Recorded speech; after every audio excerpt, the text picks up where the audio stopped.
Hello, we're graphing trig functions again, but this time with a phase displacement, or we call it a phase shift. And this is also just a horizontal shift, just has a fancy name. Okay, so the thing about this is the setup for sine and cosine are the same. So we have a times sine of bx minus d plus k, or y is equal to a times cosine b times x minus d plus k. If I factor out the b value here, then inside what I end up with x is x minus h. So the h value is the d over b value. Okay, so when I factor this out, h is really equal to the d value over the factored out b value. Okay, I'll show you another way to find the phase shift in a little bit. The rest is the same as if we were graphing without the phase shift. Okay, I'm just gonna make sure. Yes, AirPods are connected. Okay. Next is we're gonna graph. So let's go ahead and find our midline, amplitude, period, and phase shift this time, and then we'll get our scale and graph. So my k value is the value I'm adding. My 3 is the a value. 4 is the b value. And then since the 4 has not been factored out, or you don't see any parentheses here, then pi over 2 is the d value. So k is equal to 2. The amplitude is the absolute value of 3, which is 3. The period would be 2 pi over b, which is 2 pi over 4. So pi over 2. Okay. All right. To get the phase shift, there's a bunch of different things we can do. So I'm going to take the inside part. So I have 4x plus pi over 2. And what I'm going to do is factor out the 4 from both of these terms. So I get 4 times x plus pi over, and when you factor out a 4, you're really dividing by that 4. Okay, so I get pi over 8. The h value would be negative pi over 8. It's the opposite of what's in the equation, right? Okay, so that is our phase shift, is h is equal to negative pi over 8. So in other words, the graph has been shifted to the left pi over 8 units. Okay, that's not my preferred method to find the phase shift. So my preferred method to find the phase shift is to take the inside part of my function, so 4x plus pi over 2, and find the 0 of it. So 4x plus pi over 2 is equal to 0. Now I just solve for x. So subtract pi over 2. You get 4x is equal to negative pi over 2. Then divide. So I get x is equal to negative pi over 8. Look, matchy matchy? Yes. So this is where the new start of my graph is going to be. So in my increments, I'm going to write negative pi over 8. This is the start. And then we're going to have to figure out, what do I count up by to give me the x value of my key points. So to get that, we have to take the period, which is pi over 2, and divide that by 4 for the quarters. So pi over 2 divided by 4 gives me pi 8. So that's what I'm counting by. So I'm going to add pi over 8. So I get 0 pi over 8. I'm going to add pi over 8. So those 0 becomes a 1 pi over 8, then 2 pi over 8, then 3 pi over 8. Underneath, I'm going to reduce. So I have negative pi over 8. 0 pi over 8 reduces to 0. 1 pi over 8 is just pi over 8. 2 pi over 8 reduces to pi over 4. And 3 pi over 8 does not reduce. So 3 pi over 8. All right, so this is what I'm going to count by on my x-axis scale. So here we go. Time to graph in our midline. Our midline is at 2. And our amplitude is plus 3 from the midline. So 1, 2, 3 gives me 5. Okay, so y is equal to 5. And our lower bound is -3 from the midline, so y is equal to -1. So that means that the domain is going to be -infinity to infinity, since it's a sine graph, and the range is from -1 to 5. All right, so we're gonna graph our scale. So I'm gonna be really careful and graph every 2 tick marks, and between each tick mark, remember we have to keep the same amount of space. So I am going to make the middle 0. So to the left, I'm going to graph -pi/8. To the right of 0 is pi/8. So I'm counting by pi-eighths. So the next tick mark would be 2 pi/8, which I know reduces to pi/4. Then 3 pi/8. Then 4 pi/8, which reduces to pi halves, pi/2. Okay. I can count backwards. -2 pi/8 reduces to -pi/4, then -3 pi/8, then -pi halves. Okay, so since the graph is a sine graph, I start in the middle on the midline. So I'm going to go ahead and start on the midline. Oops, but remember this point, usually we start at x is equal to 0 on the midline, but the graph has been shifted over -pi/8 units, which means that this point is going to move to right here, to -pi/8, comma 2. Okay, so I'm going to delete that little dot. So from here, I know that I'm graphing every tick mark is a quarter of my graph. This is the start and the end to one cycle. So the amplitude is positive, so I'm going to move up to the upper bound, then down to the midline, down to the lower bound, and back to the midline. I can repeat that: up to the upper bound, midline, or go backwards to the lower bound, midline, upper bound. Okay, and then we can see one cycle of the graph is when we complete one up and down, or we go one time around the circle. So one cycle of the graph would be from -pi/8 to 3 pi/8. See, -pi/8 to 3 pi/8. All right, that's it. I know that I graphed at least 2 cycles. Another way I can count the cycles is like from a high point to a high point, or a low point to a low point. So if I start at the relative maximum, I need to graph all the way to the next relative max. That is one cycle. A second cycle would happen between that relative max and then the next relative max. All right, let's do another one. So we have y is equal to 2 cosine of x plus pi. All right, so remember we are graphing cosine this time, so we're going to start on, and it's positive, so we're going to start on the upper bound. The midline is 2. The amplitude is an invisible 1, so the absolute value of 1 is 1. There is a multiplier of 1 in front of the x, which is our b value. So our period would be 2 pi/1. Now I think about the b value as how fast we're spinning. We're spinning 1 times as fast as normal, so like the normal speed. So it's going to take us 2 pi seconds to complete a rotation.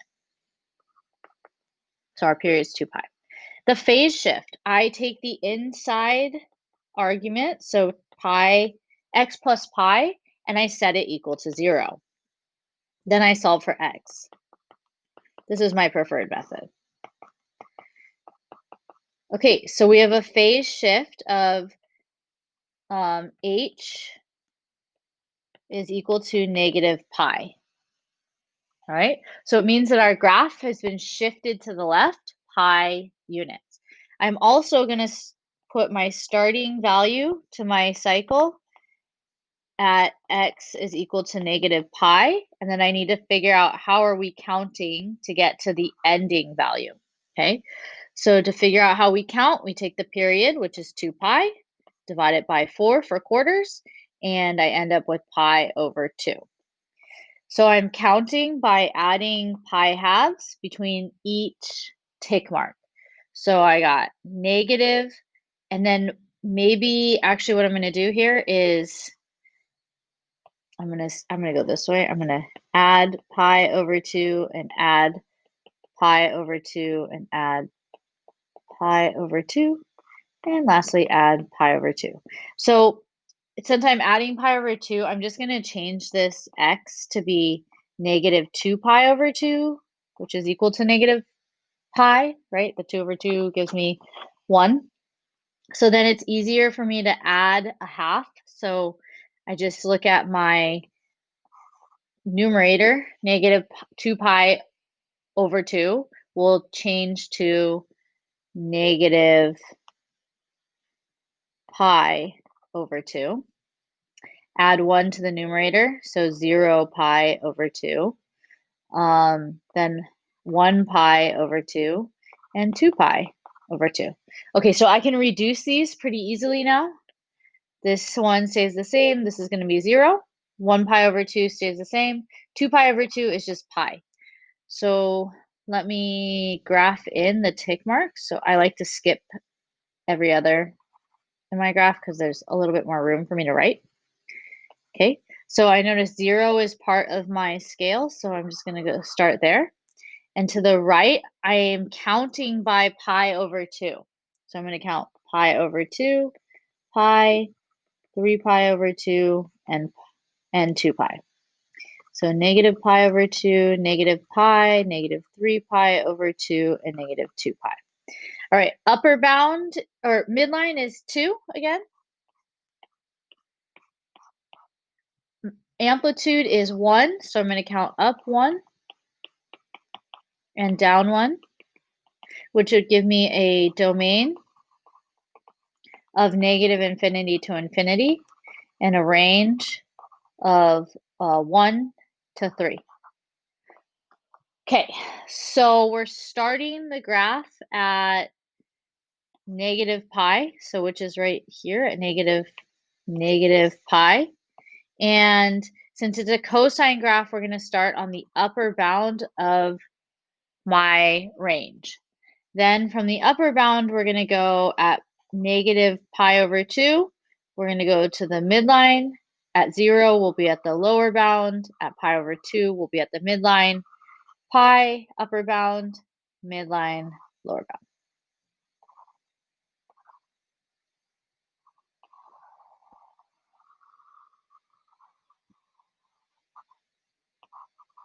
Okay, and that is it. Let's go ahead and graph another one.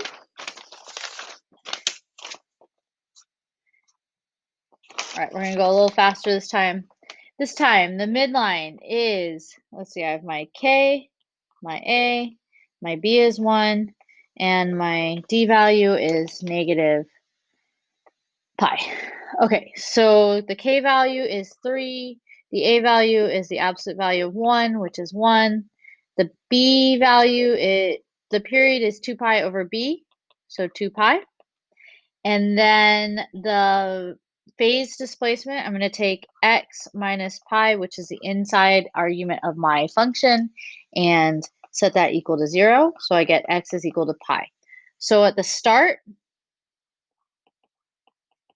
I'm going to start with x is equal to pi, and my ending value of my cycle, we'll figure that out by taking 2 pi, which is the period, and dividing by 4 for quarters. So I'm going to count by pi over 2.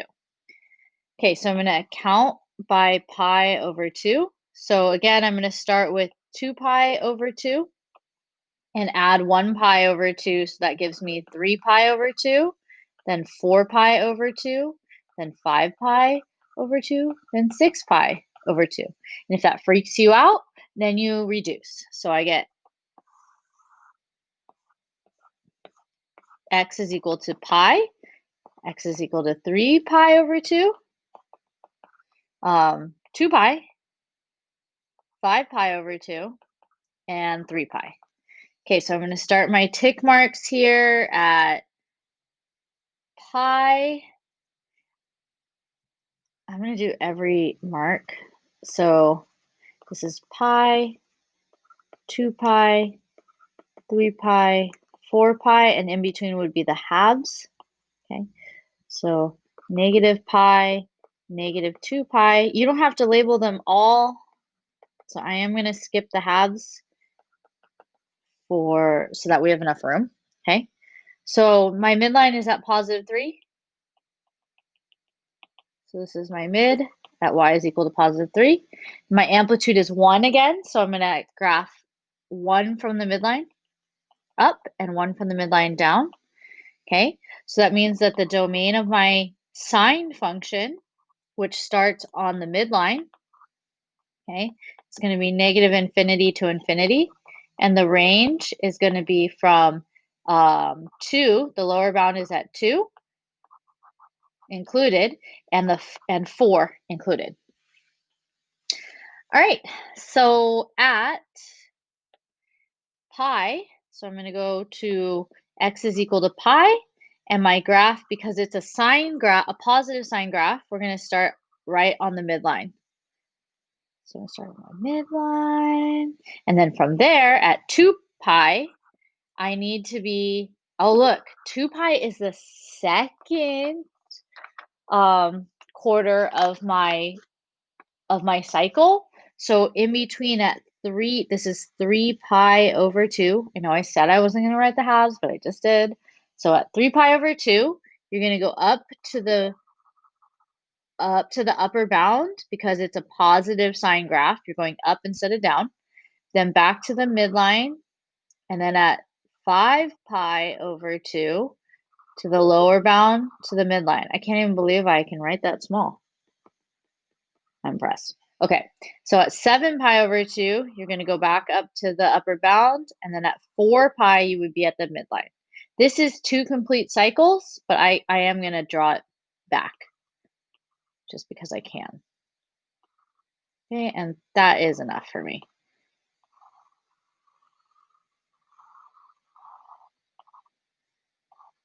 Okay. All right, last example. I have negative 2 cosine of 1/2 x plus pi plus 1.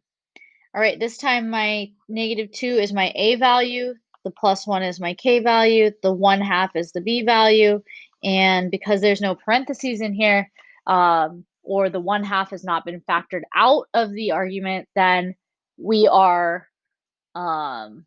the d value instead of the h value. Okay, so the midline is 1. The amplitude is the absolute value of negative 2, which is 2. The b value is 1/2, so we're going to take 2 pi and divide by 1/2, which means that we're really multiplying by 2. So I get a period of 4 pi. So it takes 4 pi seconds to complete a cycle. It means my graph is going to be stretched. It takes longer for me to complete a cycle. All right, I'm going to take the inside part, so 1/2 x plus pi, and equal that to 0, so I can find the 0 for x. So subtract pi. So 1/2 x is equal to negative pi. Multiply both sides by 2, giving me x is equal to negative 2 pi. So we're going to start at x is equal to negative 2 pi, and we're going to end at, I don't know, we have to see. Okay, so we're going to take our period, 4 pi, divide it by 4 to get our quarters. That cancels to give me pi. So that means that each increment, I'm adding pi to each one. Okay, so 2 pi plus 1 pi is negative 2 pi plus 1 pi is negative 1 pi. Negative 1 pi plus pi is 0 pi, then 1 pi, then 2 pi. That makes sense. The distance between, or the difference between 2 pi and negative 2 pi would be 4 pi, the length of a cycle. Okay, so the midline is at 1. The amplitude is 2, so up 2 and down 2. So this is at y is equal to -1 and y is equal to 3. So the domain, since it's a cosine function, is all real numbers, and the range is from -1 to 3. Okay. Now what I notice is that we have a cosine function and it is negative. So usually we would start on the upper bound, but because it's the negative is going to reflect our points, we're going to start on the lower bound. Okay. Oh wait, I didn't graph in I need to count by pi's. Okay, so I'm going to start at 0 and then pi, 2 pi, 3 pi, 4 pi, and then work backwards, -pi, -2 pi, -3 pi, -4 pi. Okay, so my graph starts at -2 pi, which is right here. And the negative cosine graph says that I need to start graphing on the lower bound. So at -2 pi, I need to start graphing on the lower bound here. Okay. Then at pi, I need to move up to the midline, the upper bound at 0. So if you want to write it down here, lower, midline, upper, midline, lower, that might help you. Midline, lower, midline, upper. Okay. And this is 2 cycles here because I'm starting on a high point and then connecting to the first high point and then connecting to a third high point. So this will be the graph. All right. Hope that helps. And I will see you later. Bye.